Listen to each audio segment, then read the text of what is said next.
Bonjour à tous. Donc on va commencer la super démo de e-prévention. Si ça vous intéresse, vous pouvez vous rapprocher.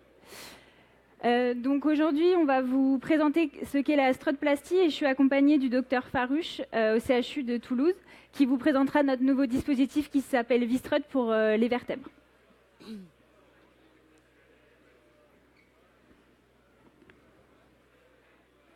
Donc tout d'abord, qu'est-ce que c'est la strotplastie? La strotplastie, c'est une technologie qui a été développée par e-prévention. Cette technique consiste en fait à un renforcement osseux des sites déjà fragilisés soit par l'ostéoporose, soit par les métastases osseuses. Donc en fait, comment ça se gère pour nous? On va en fait utiliser des implants qui sont en polymère, donc en pic, alliés avec du ciment osseux pour renforcer. Donc c'est des implantations percutanées. Et nous, on s'est consacré sur 2 sites pour le moment, le col du fémur avec notre dispositif qui s'appelle Wistrut et notre dispositif nouveau qui s'appelle Vistrut pour les vertèbres. Donc un petit peu rapidement pour parler des indications, nos 2 dispositifs, ils sont utilisés pour 2 indications, pour l'ostéoporose et pour l'indication en oncologie. Donc Wistrut, il faut savoir que c'est notre produit historique, on a le marquage CE depuis 2015. L'indication en ostéoporose, c'est pour les patients à risque de fracture contralatérale du fémur, c'est-à-dire quand un patient a déjà eu une fracture de première énergie d'un côté, qu'il est à risque de refracture et à risque de chute, on peut proposer une intention en contralatérale pour éviter cette fracture. Et pour tout ce qui est oncologie, c'est pour les patients à risque de pathologie, de fracture imminente.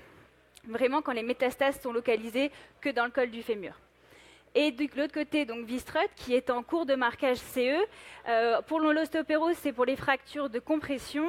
Et pour tout ce qui est oncologie, c'est pareil, c'est pour le traitement vertébral pathologique.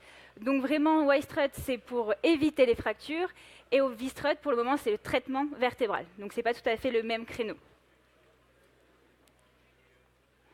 Si je développe un tout petit peu plus sur notre indication en oncologie, il faut savoir que pour notre dispositif Wistrut, donc vous voyez ici, les radiologues interventionnels peuvent poser.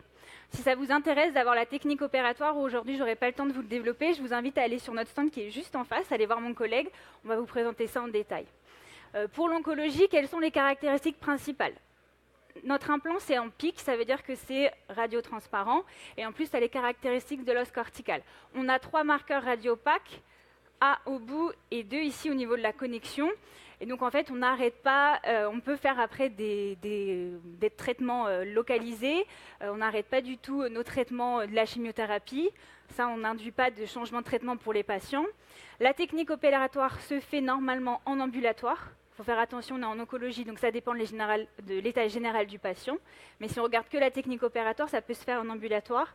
Et 3e point, vous voyez que mes implants ici, ils sont cannulés et perforés. Ça va vraiment permettre en fait de diffuser le ciment là où on veut et de contrôler l'injection. Ça se localise réellement dans le col du fémur, comme vous voyez ici. Et le but, c'est d'aller ponter la lésion. Donc là, c'est dans la diaphyse, ici je suis dans le col. Et là, il y a ma métastase. Le but, c'est d'aller faire un ancrage osseux et de remplir la métastase de ciment pour que ça soit solide. Voilà.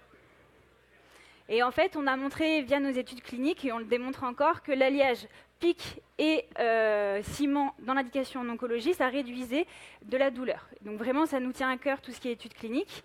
Donc on a eu notre premier patient implanté en 2013, maintenant on a un peu plus de 60 patients, et on continue toujours avec nos études observationnelles, IP1100 en oncologie et IP50 en traumatologie. Je vais laisser la parole pour Vistrut.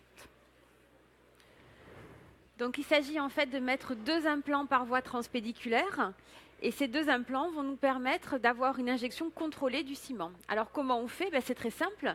Donc je vais vous montrer pour un abord unipédiculaire de ce côté. Je vais vous faire l'exemple sur le pédicule gauche. Donc on va positionner à l'aide d'un trocar, comme quand on fait une cimentoplastie banale, jusqu'au tiers antérieur du corps vertébral notre trocar. Au sein de ce trocar, on va positionner dans un second temps la broche sur laquelle on va pouvoir travailler sur l'ensemble de la procédure.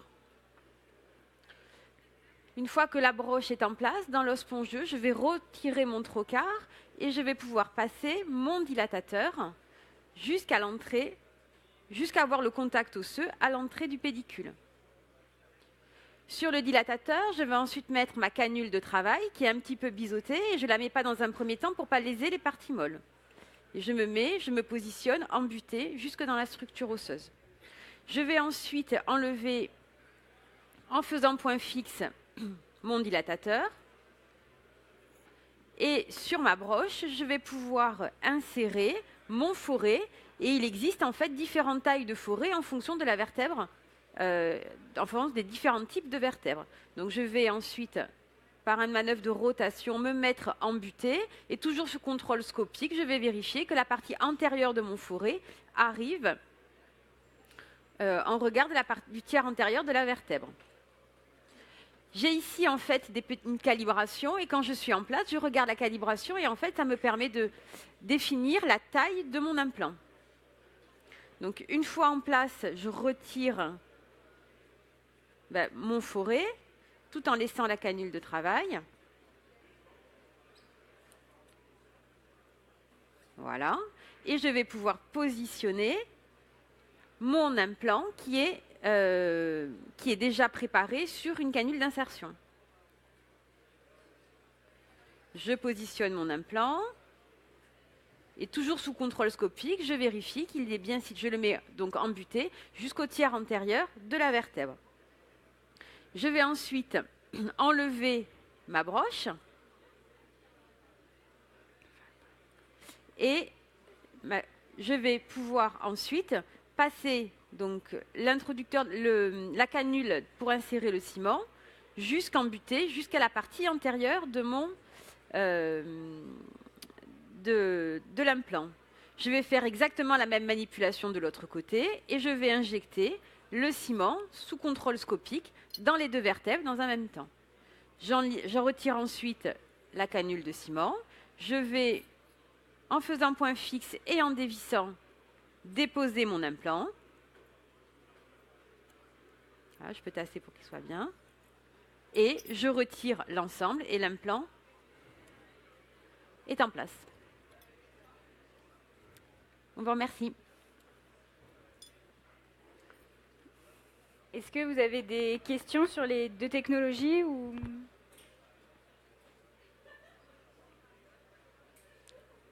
Donc voilà, si vous avez d'autres questions et que vous voulez revoir les techniques opératoires, je vous invite soit à passer sur notre atelier, soit à notre stand qui est juste derrière. Merci beaucoup de votre attention. Bonne journée.